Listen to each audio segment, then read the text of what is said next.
Tema saya pada pagi hari ini adalah hati-hati dengan kematian rohani.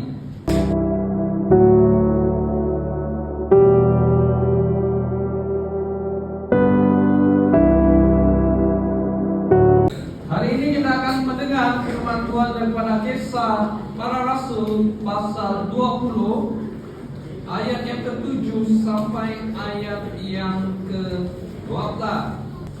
Pada hari pertama dalam minggu itu, ketika kami berkumpul untuk memecah-mecahkan roti, Paulus berbicara dengan saudara-saudaranya di situ karena ia bermaksud untuk berangkat pada keesokan harinya. Pembicaraan itu berlangsung sampai tengah malam. Ya. Di ruang atas di mana kami berkumpul dinyalakan banyak lampu. Seorang muda bernama Epicurus duduk di jendela. Karena Paulus amat lama berbicara, orang muda itu tidak dapat menahan kantuknya. Akhirnya ia tertidur lelap dan jatuh dari tingkat 3 ke bawah. Ketika ia diangkat orang, ia sudah mati. Tetapi Paulus turun ke bawah, ia merebahkan diri ke atas orang muda itu, mendekapnya dan berkata, "Jangan ribut, sebab ia masih hidup." Setelah kembali ke ruang atas, Paulus memecah-mecahkan roti lalu makan. Habis makan, masih lama lagi ia berbicara sampai fajar menyisik.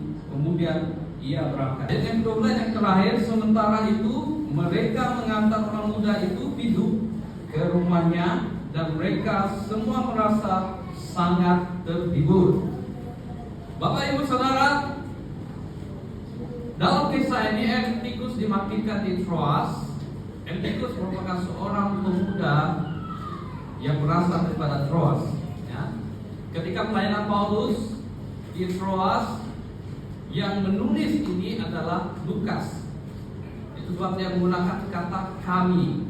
Pada waktu itu Lukas sedang berada di tempat kejadian, di dalam ibadah, dan melihat segala sesuatu yang berlaku. Kisah Para Rasul ada cerita tentang seorang muda. Dia duduk di jendela, kemudian jatuh dari lantai 3, jatuh ke tanah dan mati. Kemudian dibangkitkan oleh Paulus. Ya. Nah, saya mulai berpikir, oleh karena Lukas ini bukannya orang yang biasa-biasa. Lukas ini seorang murid Yesus. Dan di dalam pelayanan Yesus, Lukas selalu ada masa Yesus melayani. Bahkan dia melihat mujizat di mana Tuhan menyembuhkan seorang wanita yang pendarahan. Kita lihat di dalam Lukas, itu juga banyak mujizat-mujizat yang Yesus lakukan. Lukas sendiri yang melihat dengan matanya dan melihat dan menulis buku, yaitu dalam Injil Lukas. Kebanyakan penulisannya kita melihat bahwa Lukas ini seorang yang spesifik, seorang yang memang teliti penulisannya, ya, sebab dia seorang tabib dan seorang tabib harus setiap kali dia menulis itu harus spesifik, harus teliti. Itu juga dengan dokter. Kalau tanya dokter Abraham dan dokter Natasha, memang kalau mereka merawat pesakit, mereka harus spesifik, teliti, ya. Jangan ada yang tertinggal. Itu dokter. Dan di dalam penulisan Lukas, kenapa dia diceritakan di dalam Kisah Para Rasul pasal 20 ayat 7 sampai 12 ini? Kenapa? Kalau bagi saya peristiwa yang terjadi ini peristiwa yang remeh, ya. Kenapa ditulis dalam Alkitab? Sehingga pada saat ini kita juga, ya, belajar tentang Epicurus. Bahkan di dalam penulisan Lukas, di dalam Injil, dia tidak pernah menyatakan nama, ya, yang orang yang Yesus sembuhkan itu. Kalau wanita pendarahan 12 tahun itu, dia tidak letakkan nama, ya. Orang kusta, ya, disembuhkan oleh Yesus, dia tak letak nama, tak ada nama. Tetapi di dalam Kisah Para Rasul pasal 20 ini, Lukas secara terperinci ya meletakkan nama Epictetus. Bahkan sehingga hari ini kita belajar daripada Epictetus ya. Apa yang ingin Tuhan bicarakan pada kita lewat daripada kisah ini? Lampu seperti yang hari ini kita menggunakan lampu yang tidak menggunakan asap ya. Pada suatu ketika dulu dalam Kisah Para Rasul ini, lampu itu lampu minyak tanah yang digunakan dan dinyalakan seluruh ruang itu, dikatakan cerah, terang ya. Diceritakan di dalam Kisah Para Rasul pasal 20 ayat 7 sampai 12 ini tentang bagaimana ya Epictetus dibangkitkan. Nah, Bapak Ibu Saudara, di dalam perikop ini, di dalam ayat ini saya membaca sepintas lalu, tetapi saya tidak mengerti. Kemudian saya baca berulang-ulang kali sehingga saya menemukan ada 2 poin yang saya ingin kongsikan ya pada pagi hari ini. 2 poin. Kalau kita lihat Epictetus dibangkitkan ini, kalau kita samakan dengan peristiwa ketika Lazarus dibangkitkan oleh Yesus setelah dia mati selama 4 hari, dia dibangkitkan. Seperti itu juga yang dilakukan oleh Paulus ya di dalam Kisah Para Rasul pasal 20 ini ayat 7 sampai 12. Di sini menunjukkan kepada kita bahwa mujizat Allah masih terjadi ya.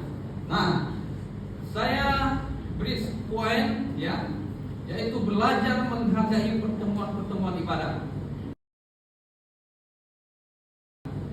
Ya, itu yang saya dapat. Yang terus sekali, 2 kali, 3 kali saya baca ayat ini.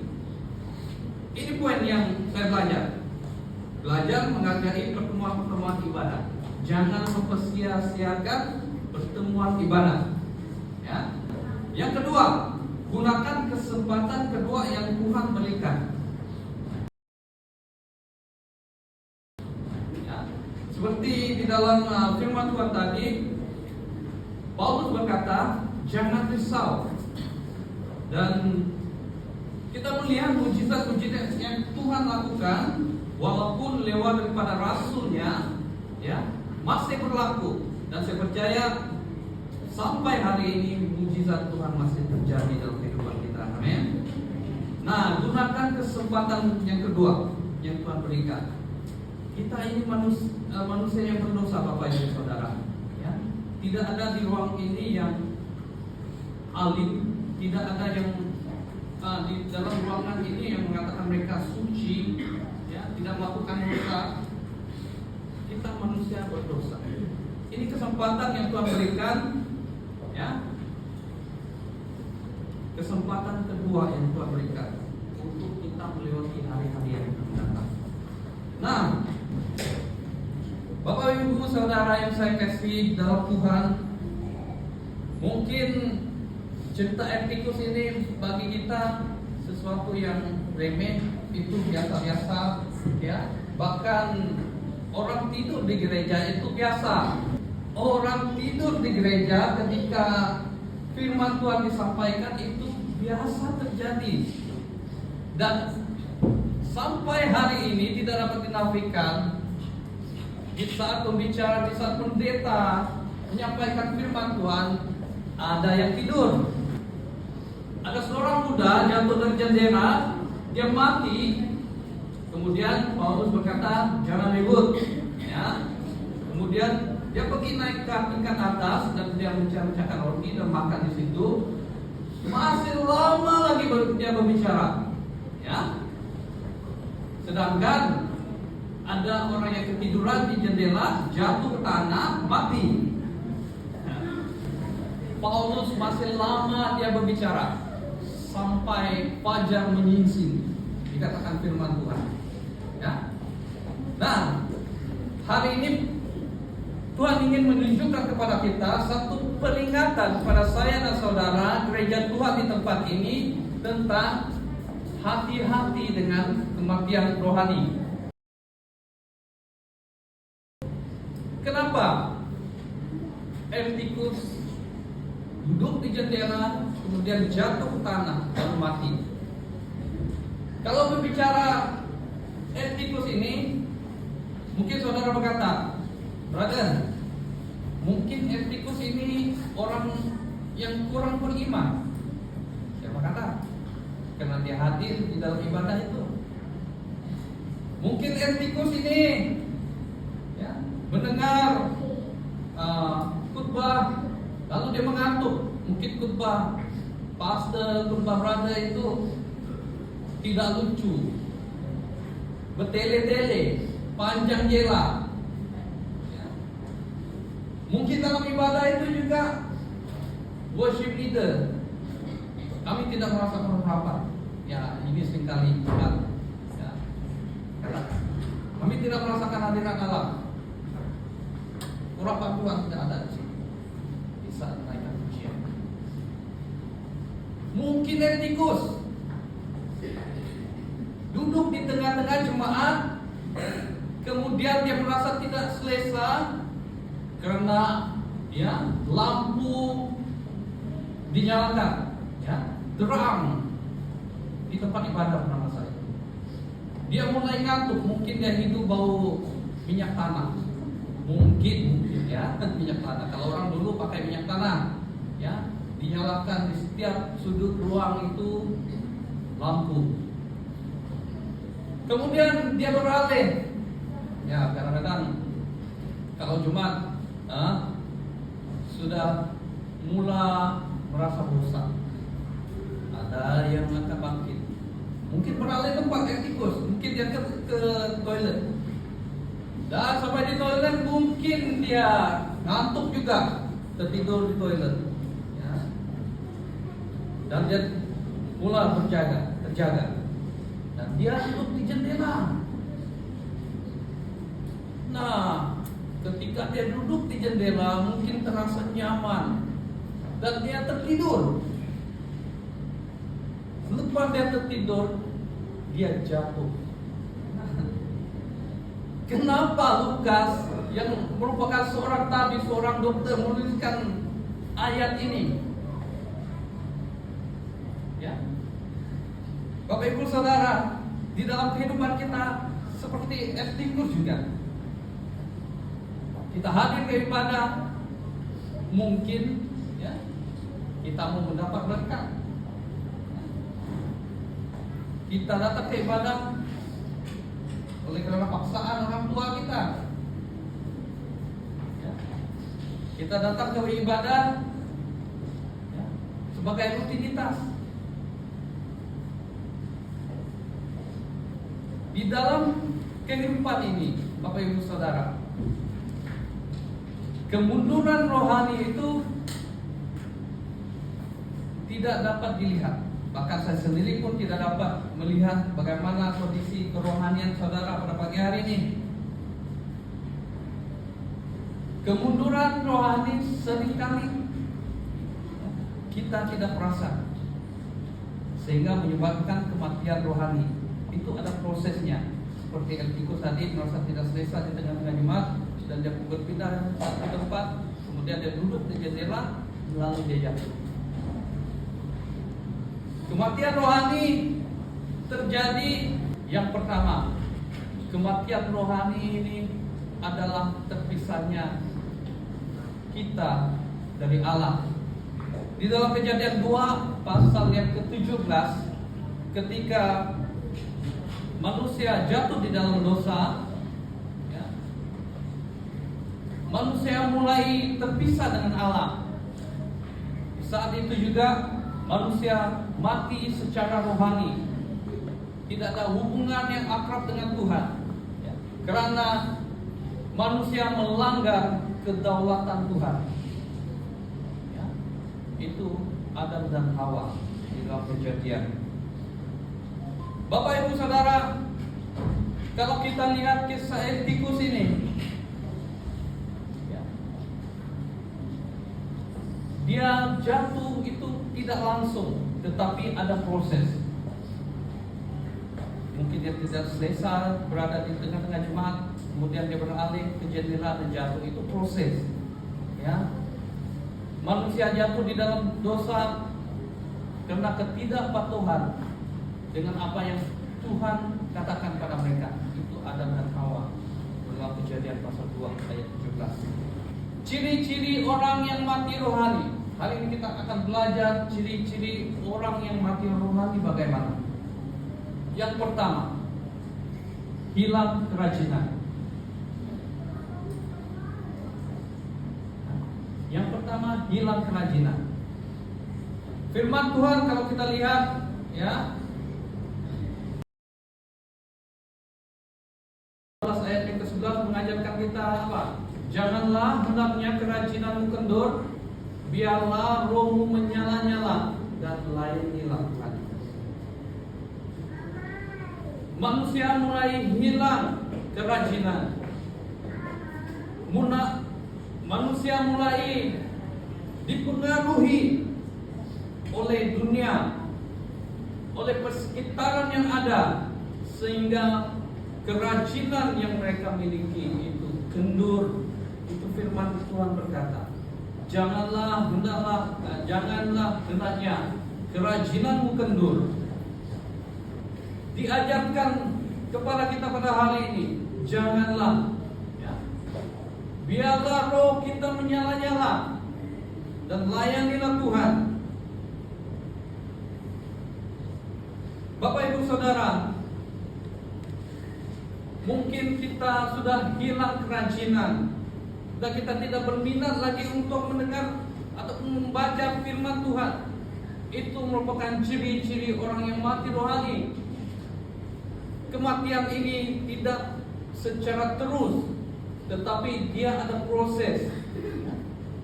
Seorang yang melainkan kalau dia dilanggar kereta dan dia pasti akan mati on the spot. Orang yang mati ini kalau kita lihat ada prosesnya, berlaku penuaan, ya, kemunduran dan segi kesehatan tubuh badan. Nah, begitu juga dengan kematian rohani, ya. Seperti hal tubuh kita ini perlu makan, maka kerohanian kita ini juga perlu dikasih makan dan minum dengan firman Tuhan, supaya roh kita tetap hidup, ya. Makan dan minum itu untuk kerohanian adalah firman Tuhan yang kita dapatkan dari hari keseharian kita lalui. Kita harus membaca firman Tuhan. Kalau tidak, roh kita akan mati, ya. Roh kita akan mati. Kita tidak akan melihat, ya, bagaimana proses itu terjadi. Tetapi kalau kita melewati, kalau kita tidak membaca firman Tuhan, mempelajari Alkitab secara perlahan-lahan, kita akan mati rohani, ya. Itu prosesnya. Yang kedua, mungkin kita tidak pernah ataupun jarang sekali untuk berdoa, ya, membangun hubungan di dalam doa ini. Ini merupakan ciri-ciri orang yang mati rohani juga, ya. Doa dilewatkan, makan baru berdoa, dibagi tahu baru berdoa, ada masalah baru berdoa, kalau ada masalah tidak berdoa, ya. Doa ini disebut nafas iman orang yang beriman, ya. Sebagaimana tubuh memerlukan makanan, demikian juga kerohanian kita, roh kita, ya, menjadi nafas. Doa itu menjadi nafas kita, Bapak Ibu Saudara. Nah, hilang kerajinan kita untuk datang beribadah, hilang kerajinan kita untuk bersekutu bersama teman-teman kita. Itu ciri-ciri orang yang mati rohani. Di dalam Ibrani pasal 10 ayat 25 mengatakan, janganlah kita menjauhkan diri dari pertemuan-pertemuan ibadah kita seperti dibiasakan oleh beberapa orang, tetapi marilah kita saling menasihati dan semakin giat melakukannya menjelang hari Tuhan yang dekat. Di dalam Ibrani mengatakan kita jangan menjauhkan pertemuan-pertemuan ibadah. Mungkin saudara berkata, brother, saya beriman ini. Saya mungkin lebih beriman daripada brother. Beriman tanpa perbuatan. Kita cuma cakap. Kalau orang Islam kita akan cakap, tidak serupa bukti. Nah, bagaimana dengan perbuatan kita? Seringkali kita menyaksikan ataupun bercerita tentang hal-hal yang dulu, hal-hal yang lepas. Saya beriman pada masa itu. Saya melayani pada masa itu dengan berubah-ubah. Bagaimana sekarang? Beriman kalau tidak tanpa perbuatan itu mati. Di dalam Yakobus 2 pasal yang ke-26 berkata, sebab seperti tubuh tanpa roh juga mati, demikian juga iman tanpa perbuatan adalah mati. Bapak Ibu Saudara yang saya kasihi, mungkin kita tidak berminat dengan kerohanian, dengan aktiviti yang rohani, perkara-perkara yang rohani. Itu merupakan ciri-ciri orang yang mati rohani. Sebab seperti tubuh tanpa roh adalah mati. Kita manusia ini diciptakan, ya, dihembus roh, kita hidup, tak ada hari ini. Demikian juga kalau kita orang berkata saya beriman, kita harus melakukannya. Perbuatan kita itu seiring dengan iman kita, baru kita akan melihat kemuliaan Allah, baru kita akan menyaksikan kemenangan demi kemenangan di dalam kehidupan kita. Ya. Kerohanian juga memerlukan gerak badan yang aktif.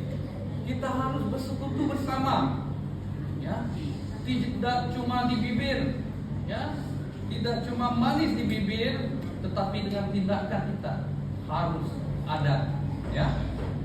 Nah, kita harus bergiat dalam kegiatan-kegiatan rohani seperti persekutuan, ibadah-ibadah, pertemuan doa. Kita terlibat sama, ya. Dan yang seterusnya, ciri-ciri orang mati rohani adalah menolak firman Tuhan, ya. Kalau saudara sudah mulai menolak firman Tuhan, menolak ajaran-ajaran, itu merupakan ciri-ciri orang yang mati rohani. Mungkin firman Tuhan itu tidak kenal dengan saya, brother. Ya. Mungkin, ya, saudara, bukan saya, dia firman Tuhan itu dia. Nah, kita mulai menolak firman Tuhan.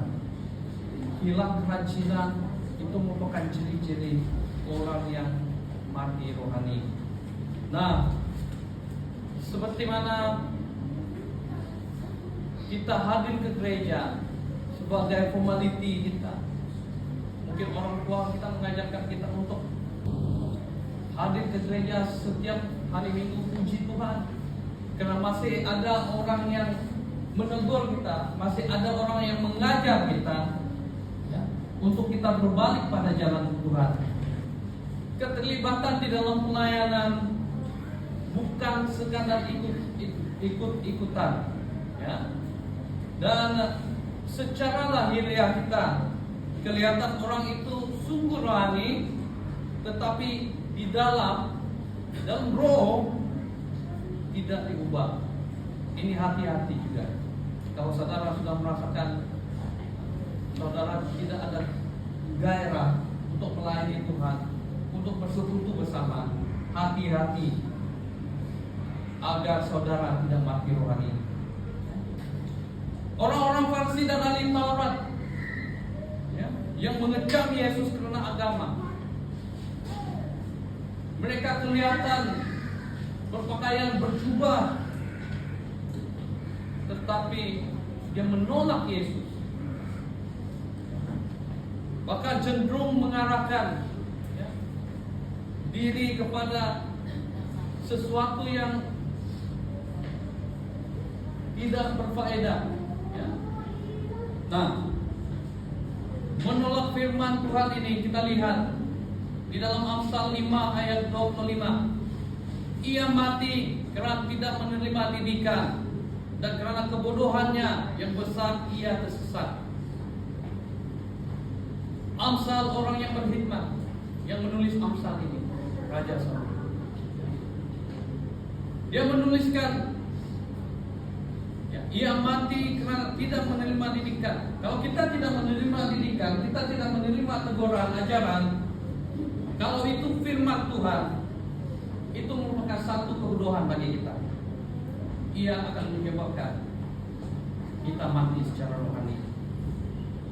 Bapak Ibu Saudara yang saya kasihi, di dalam Wahyu pasal 3 ayat 16 berkata, barang siapa ku kasihi, ia ku tegur dan ku ajar. Sebab itu relakanlah hatimu dan bertaubatlah. Nah, firman Tuhan, kalau Tuhan mengasihi saudara, Dia pasti akan membentuk saudara seperti berjana. Ya. Dia akan mengasihi saudara, menegur, mengajar lewat daripada firman Tuhan ini.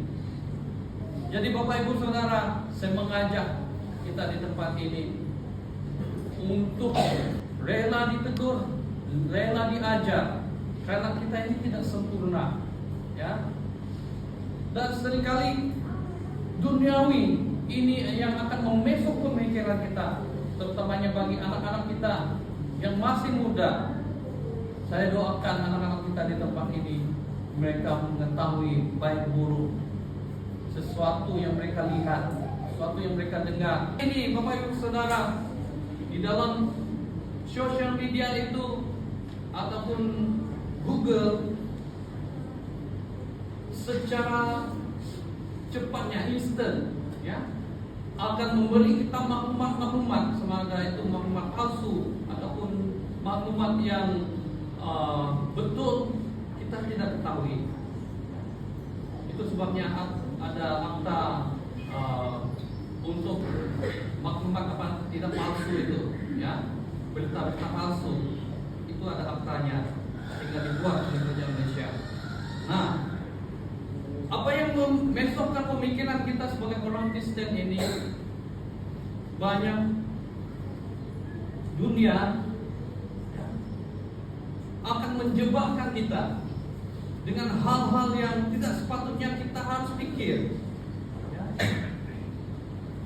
Yang di viral setiap kali kita melihat, kadang-kadang viral itu tidak membangkitkan iman kita, bahkan melemahkan, menjatuhkan kita ada. Itu hati-hati Bapak Ibu Saudara. Sekarang apalagi kalau kita lihat di dalam social media itu AI, artificial intelligence, itu sangat dan amat berbahaya bagi kita, ya. Nah, banyak perkara-perkara yang kita tidak ketahui di alam maya ini. Bahkan setiap gambar yang kita post itu boleh dimanipulasi. Tiba-tiba kita tengok muka kita cantik, ya. Wah, macam Hindustan, macam Korea. Itu hati-hati saudara.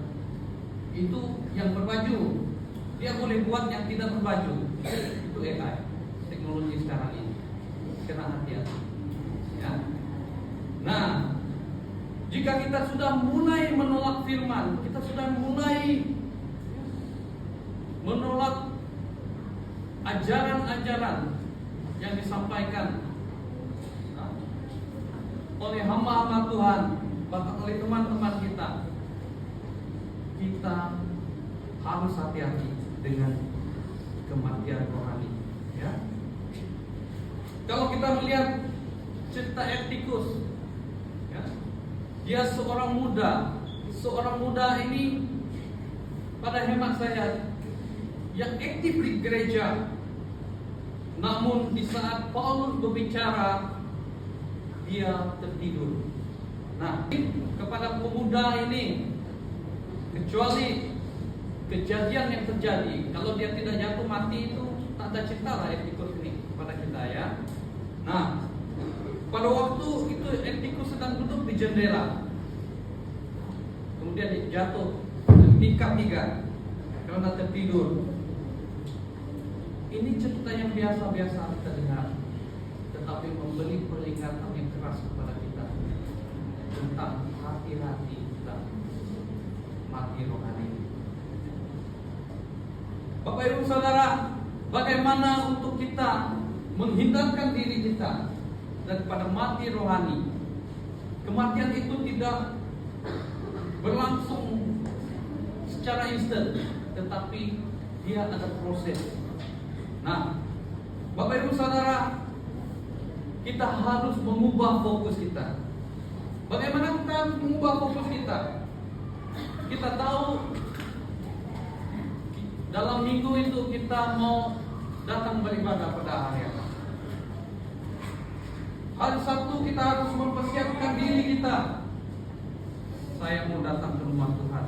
Saya mau mendengar firman Tuhan. Itu persiapan kita. Mungkin selama 6 hari kita sibuk dengan urusan kita, dengan pekerjaan kita, dengan rumah tangga kita. Pada hari apa kita khususkan untuk buat Tuhan? Ya. Kita harus mempersiapkan diri kita untuk menerima teguran, menerima ajaran daripada firman Tuhan, agar kita tidak mati rohani. Kalau kita tahu kita datang ibadah pada hari Ahad, mungkin kita boleh tidur awal. Pukul 9, pukul 10 kita boleh tidur. Kita mempersiapkan diri kita untuk datang memuji dan menyembah Tuhan. Kita harus mendisiplinkan diri kita untuk bergiat, untuk fokus. Kita rajin mencari Tuhan. Bapak Ibu Saudara, banyak yang terlihat, bahkan banyak yang datang curhat, ya, curahkan isi hati dengan saya. Apabila ditimpa masalah, rajin cari Tuhan, rajin datang ke gereja. Puji Tuhan. Kalau tak ada masalah pun, kita harus rajin cari Tuhan. Kita harus datang ke ibadah. Dengan firman ini, janganlah kamu mempersia-siakan pertemuan ibadah. Nah, melihat pada hal ini, Paulus langsung bereaksi. Masa Eptikus jatuh dan mati, apa respon Paulus? Dia memberhentikan pembicaraannya, lalu turun ke bawah dan melihat anak muda ini sudah mati. Apa yang Paulus lakukan? Dia berkata, jangan risau. Bapak Ibu Saudara, kalau kita orang yang percaya ini, kadang-kadang kita ribut, kadang-kadang kita gelisah menghadapi segala masalah, cabaran, tantangan di dalam kehidupan kita. Hari ini Paulus mengajarkan kita untuk tidak risau, jangan khawatir. Kita biasanya ribut kita ataupun gelisah kita lebih daripada kekuatan kita.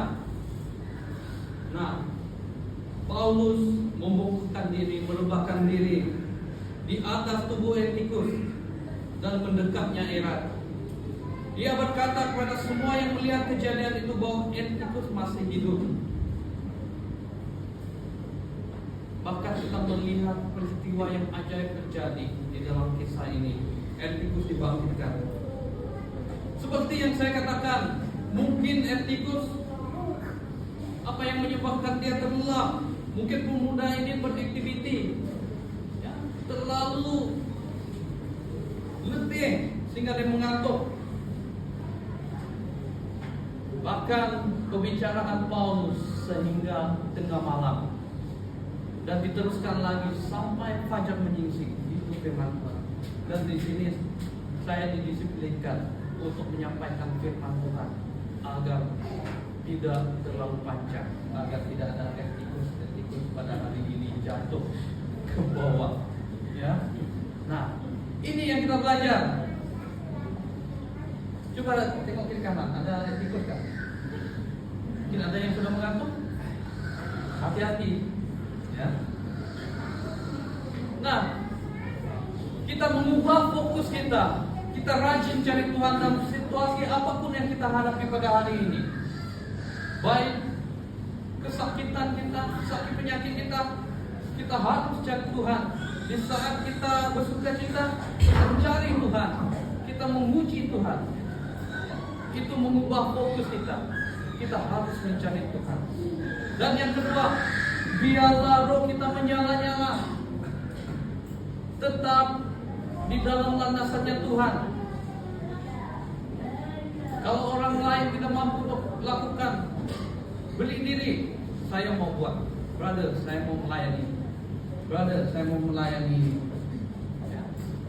Ada pelayanan dalam saya. Nah, datang gereja kita mengalu-alukan setiap jemaat harus melayani Tuhan. Biar roh kita menyala-nyala, biar kita saling menguatkan, saling melengkapi antara satu dengan yang lain. Ya, apapun alasan, ya, Eutikus ini ketiduran sewaktu mendengarkan firman Tuhan. Tidur itu kalau orang sampaikan firman Tuhan, tidur itu betul atau salah? Salah kan? Jadi kalau pastor, siapapun yang menyampaikan firman Tuhan, kita jangan tidur. Itu sesuatu yang salah. Bagi tahu orang di kanan, salah, jangan tidur. Ya, tindakan sewaktu mendengarkan firman Tuhan itu salah. Ya, kalau kita tidur. Nah, apalagi kalau firman Tuhan itu disampaikan, kita mulai mengantuk. Nah, hati-hati Bapak Ibu Saudara. Itu ciri-cirinya orang yang mati rohani. Saya sering melihat, ya, jemaat, kalau sudah 15 menit, 20 menit sudah mulai kaki, ya, ada yang heret, mungkin ada yang melihat handphone. Saya lihat, saya perhatikan. Hati-hati, itu ciri-ciri orang yang mati rohani. Dan mulai mengalihkan perhatian kita, mungkin cek handphone dan sebagainya. Ya, hati-hati. Roh kita harus menyala-nyala. Ya. Nah, di dalam Ibrani berkata tadi, janganlah anggap enteng didikan Tuhan. Ya, seperti apa yang seringkali disampaikan oleh pengkhotbah. Ya, jangan sampai kita terbuai di dalam mimpi yang kita ngantuk. Dan yang seterusnya, melayanilah Tuhan.